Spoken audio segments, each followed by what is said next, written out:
Sirius Black, Nymphedora Tonks, Remus Lupin? Why were these characters done so dirty in the Harry Potter books? My guest, Eric from MuggleCast, and I explore this thought in this video from my podcast, Belated Binge, Harry Potter. The Belated Binge Podcast. Sirius Black, a very interesting character within the fandom. I believe your favorite character? Yeah, I would say so. There was a time where I think it went away. I think I cooled a little bit, and I couldn't pinpoint when or what character I would have gone to. But as of the last several years, it's back, baby. Like Sirius Black. Yeah, Sirius Black. Definitely favorite character. Nice. He's very interesting within the fandom. I'm going to start with me because to me this is actually fairly interesting in my interpretation of Sirius Black, and that's the fact that I don't like him more than I do. And the reason is because the way that he's portrayed in the books is exactly his image is exactly the type of character that I typically would gravitate towards. I love Sons of Anarchy. I literally cover the Sons of Anarchy on this podcast. Like, Sirius Black, there's plenty of fan fiction that put him in a cut, like a leather jacket. He's got motorcycle posters on his walls. He's the incarcerated, the edgy, the warped sense of humor, rough around the edges. He has a motorbike. Like, yes, like he has a motorcycle. Like we could ride together. Like we could be boys. Why aren't you boys with Sirius? Why? And yet, is it because your favorite character is Harry? No, he's not. He's not. It's just the thought exercise. I find Dumbledore incredibly fascinating. Yeah, he's like my favorite. Dumbledore is probably my favorite character in the series, particularly because I think there's a lot to discuss. Yeah, there's a lot to it, and it's just a fascinating like discussion point. So I really like Dumbledore, but Sirius, it's the level of immaturity. It's the like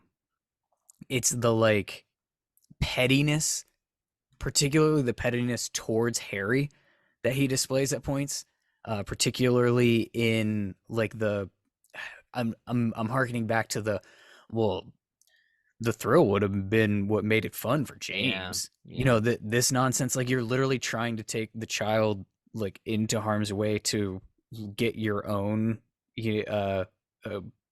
need for kicks, like validation and for danger and whatever else. That stuff bugs me, and I understand that he had a stalling, of those 12 years that he was in Azkaban. He's like emotionally stunted from. Yeah, I don't expect him to fully have his stuff together, but he is very annoying to Harry in a section enough of the book, and like sulky enough that it just bugs me and like bums me out when I read it, to the point where like at his death, this is when I realized that I was like, on Sirius, more so than I ever thought that I was up to that point. Is when Sirius died, I didn't care that Sirius was dead. I cared about what it represented to Harry and like what Harry felt about losing Sirius. That's why I cared about the death. Like the fact that Sirius wasn't going to be in the books anymore and I wasn't going to read any more about Sirius was like, that part bothered me. And it was like, oh, I really thought that I liked him more than I did. Yeah. How I defend sort of not Sirius, but Sirius being my favorite character. And the reason there was like a period of time where it was away but then got stronger is I started giving myself permission to dislike the author. Imagine what coincided that happened with that. But I started giving myself permission to dislike specific choices that were made at specific moments in the Harry Potter books. So I think that Order of the Phoenix as a whole amounts to Sirius Black's character assassination. It really is. Yeah, it is, because she puts him in his house.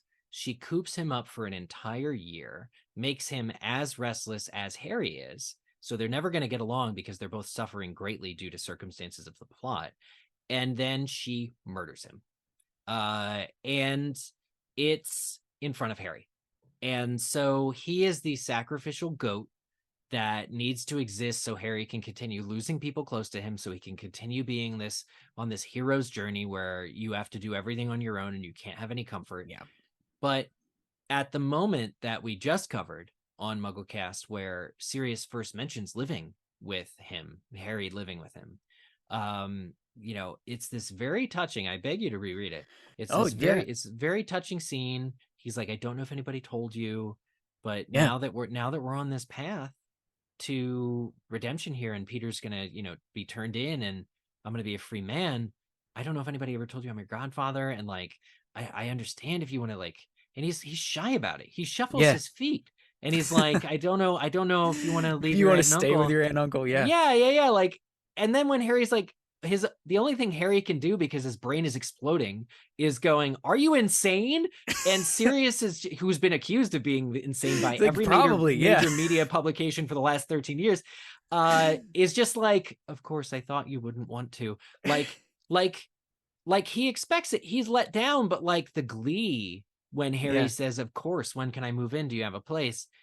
is real glee. And in that moment, Harry sees the man from his parents' wedding photo for the first time in 13 years. And like, that's Sirius Black. And then in Goblet of Fire, he has an upwards trajectory where he's able to provide lines like, if you want to see the measure of a man, Ronald, look at how he treats his inferiors, not his equals.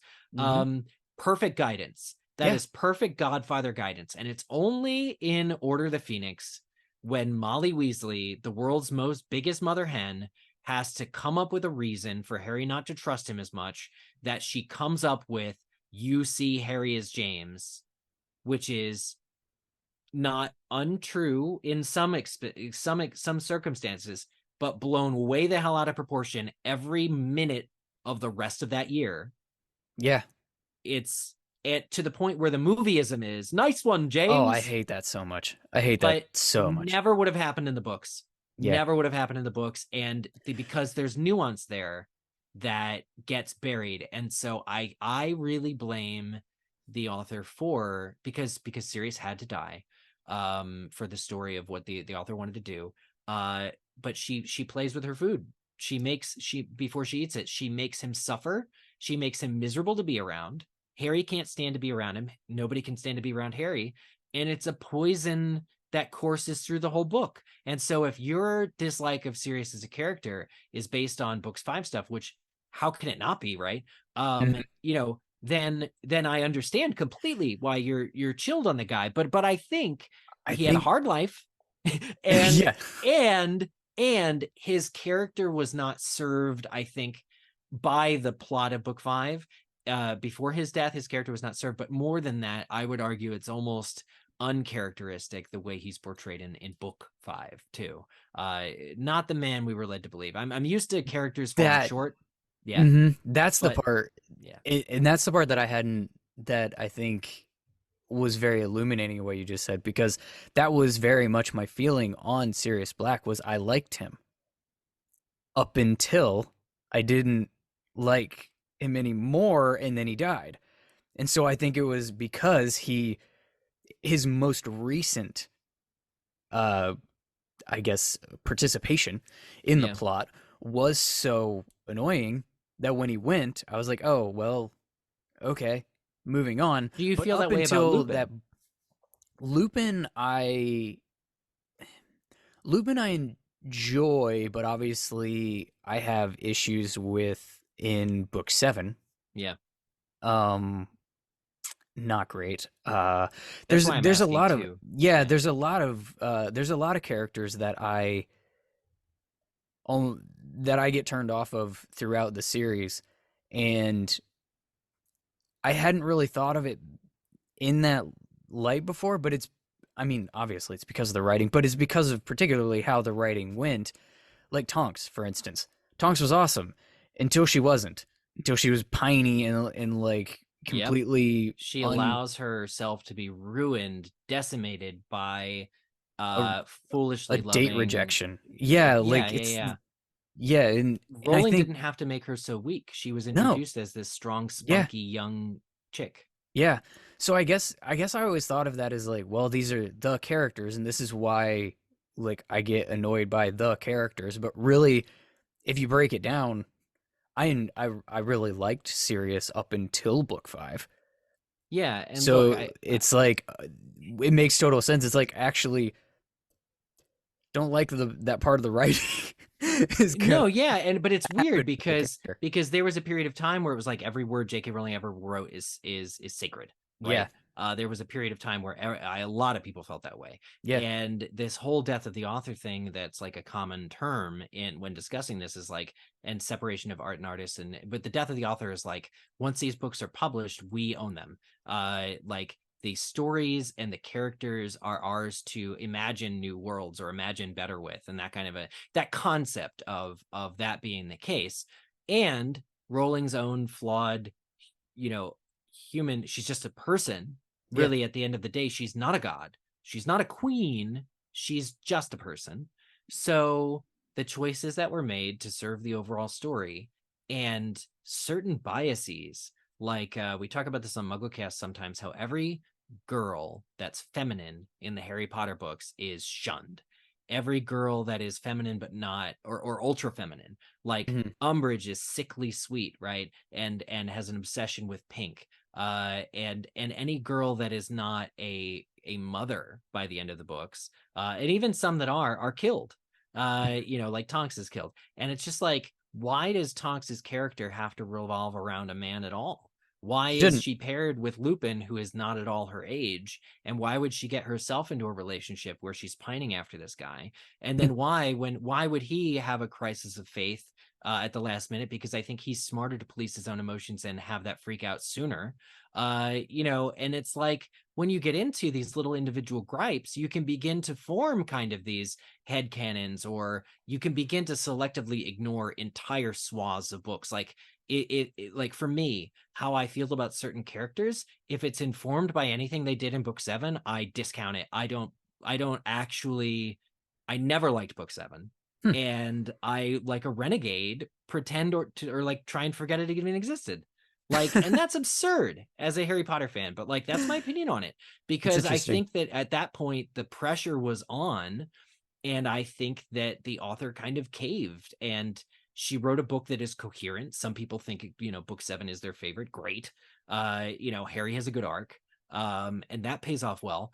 But a lot of these characters, I think, get similarly assassinated Hmm. by poor choices that they make. Not to say a character can't be flawed, okay, but Lupin already had flaws before book 7. It was interesting to learn Hmm. how his lack of self-esteem would affect, his whole character trajectory. But you didn't need to make him a wife abandoner. Yeah. Uh, and then the worst part of that was Harry was Rowling turning it into a win for Harry, because Harry needed more than anything else a guide to all the camping. And Lupin was the perfect person for that. And it was so good when he showed up and offered, I thought. But then she has Harry take the position of, you SOB, you're doing the exact opposite thing my parents would want by Mhm. completely abandoning your kid. And as an orphan, I hate you for it. And it's just like, where did that come from, Harry? You were equally ready to like, but because she needed that point be made, she made Harry make it. And Mhm. nothing has ever felt out of character to me than what Harry says to Lupin and making him feel bad. But like, it gets Lupin off their back so they can continue to be alone and camp for 8 months. Like, it's just like these choices are just wild. And so if they inform kind of why I Mhm. like a character, don't like a character, I discredit them. But the consequences, I can't necessarily be said to be as, you kind of do have to take in a character's full arc in order to properly, I think, defend why they're your favorite or why you like them to a certain extent. Mhm. It's just that for me, it exists in this nebulous area where it's mostly canon, but then I'll forgive a moment of like poor writing or stress writing or plot contrivances that would Mhm. otherwise cause me to dislike a character. Mhm. It sounds like what I need to do is revisit my favorite characters through that lens, or up until the. This is actually would be an interesting exercise to do, a character study of each one and their arc, and like at what point do do you like go one way or the other, whether you like them or don't like them or whatever, and like what was it that caused that? Was it this decision? Was it, and like where did that come from? That could be a fairly interesting like study to do. Probably by somebody smarter than me, but it could be fun. I don't know how many characters you can find your way to do it with, but like Sirius, I think is a really good example of that because again, he was introduced one way and was that way and was really really cool for a while until he wasn't. Tonks was introduced one way and was really cool that way until she wasn't. Like it, they all kind of any of them that you could say fell off or fell apart or to a certain extent, it's kind of the same. It's kind of the same pitfall that they fall into, and ultimately that pitfall ends up being plot. Yeah, like there needed to be an orphan at the end of Harry Potter books to reflect back on Harry's start. Yeah. And so Lupin and Tonks both had to die.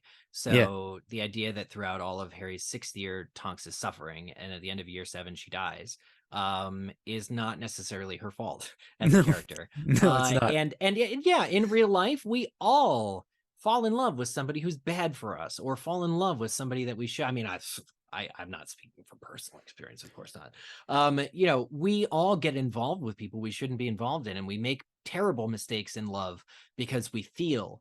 And that's not my issue with Tonks. That's No. not what, like, my issue is when you start connecting the idea that a plucky female character that didn't need a man was all of a sudden made to need a man, and then not only that, but need a man so bad that it changes like her Patronus, and then make her into a mom and kill her. I'm sorry, but the author has some issues she was working out with that character, and it is not the character that was promised, sort of. And this is where I get like really indignant and like righteous anger about, you know, this book series that we've been reading for 25 years. It's just like ridiculous to even hear myself talk about it, but it's like, this is how passionate these are, the passions that these stories inflame. And again, it does though go back to the writing, and it goes back to the cultural touchstone and what each of us in our heads find so invigorating about these stories to begin with. So I can simultaneously blame a lot on the author that I don't like and be like, well, this author still wrote this stuff that I really engage with in a way that I never engage with anything else. The Belated Binge Podcast.